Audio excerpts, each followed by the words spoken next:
आम्ही MIDC मध्ये मका फेडरेशन इथे आलेलो आहे।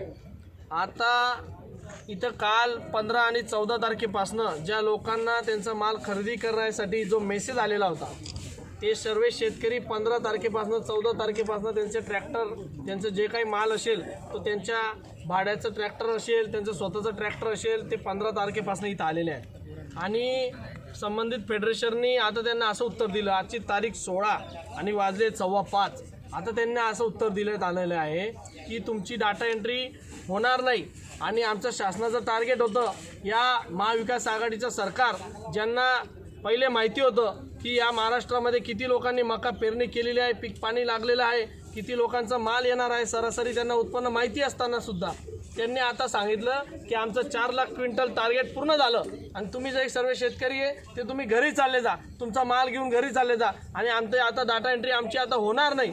अशा प्रकारची वल्गना करून शेतकऱ्यांची थट्टा या सरकारने चालवली आहे। त्यांचा निषेध मी या ठिकाणी करतो। अतिशय मोठ्या प्रमाणातला संताप या शेतकऱ्यांच्या मनामध्ये आहे। मला सांगा ते इतके दिवस थांबले नसते, त्यांना शेतकऱ्यांना सरकार हमी भावाने आम्ही तुमचा माल खरेदी करू म्हणून ते इतके दिवसापासून थांबले होते, पण आता त्यांच्या मालाची खरेदी न करून त्यांनी या सरकारने निराशा त्यांची केलेली आहे। या लोकांच्या मनामध्ये तो संताप आहे। आम्ही इथल्या लोकांना कॉन्टॅक्ट केला, फेडरेशन म्हणतं तुम्ही पणन मंत्र्यांशी बोला, RDCना फोन लावला ते म्हणतात माझ्या कार्यक्षेत्रामध्ये ते येत नाही, DDRना फोन लावला ते म्हणतात तुम्ही DSOशी बोला।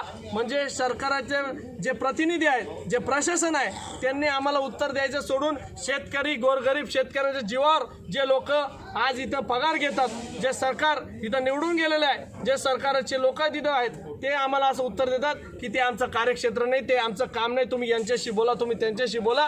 गोरगरीब शेतकऱ्यांना जर चांगल्या प्रकारचं समाधान करू शकले की थांबा बाबा तुम्ही तुमचा माल आम्ही खरेदी करायला लावू, तुमच्यासाठी आम्ही वरिष्ठ स्तरावर चर्चा करू, तुमचे हे 5, 50, 100, 200, 500 शेतकरी जे राहिलेत तुम्हाला ज्यांना मेसेज आलाय तुमचा माल अनलोड करू, तुम्ही थांबा, असं जरी उत्तर दिलं तरी इथं कोणी कोणाला सांगणार नाही, कोणी कोणाचं हे करणार नाही आणि आम्ही कुठल्याही प्रकारचं इथं राजकारण करत नाही। पण ज्या लोकांना मेसेज आहे त्या लोकांचा माल खरेदीच करून घेतला पाहिजे, ही सरकारची जबाबदारी, हे आमचं इथं म्हणणं आहे आणि याच्यासाठी इथं आम्ही इथं आलो आहेत। आणि आता जर येणाऱ्या काळामध्ये आजपासनं जर यांचा ज्या लोकांना मेसेज होता, कोणाची बाजरी खरेदीचा विषय, कोणाचा मका खरेदीचा विषय, जर त्यांची खरेदी जर झालं नाही तर मी यांना सगळ्यांना भारतीय जनता पार्टीच्या तर्फे जिल्हाधिकाऱ्यांकडे नेणार आणि त्यांचा माल तात्काळ खरेदी करावा, नाहीतर आम्हाला जी तुम्ही निराशा केली तर आम्ही तुमच्या विरोधात आंदोलन करू आणि मग जर शेतकऱ्यांचा जर तुमच्यावर इथं आक्रोश झाला तर याची सर्वस्वी जबाबदारी प्रशासनाची राहील, असे मी या प्रकारे आपल्या सगळ्यांना आवाहन करतो। या नतभ्रष्ट सरकारचा निषेध असो।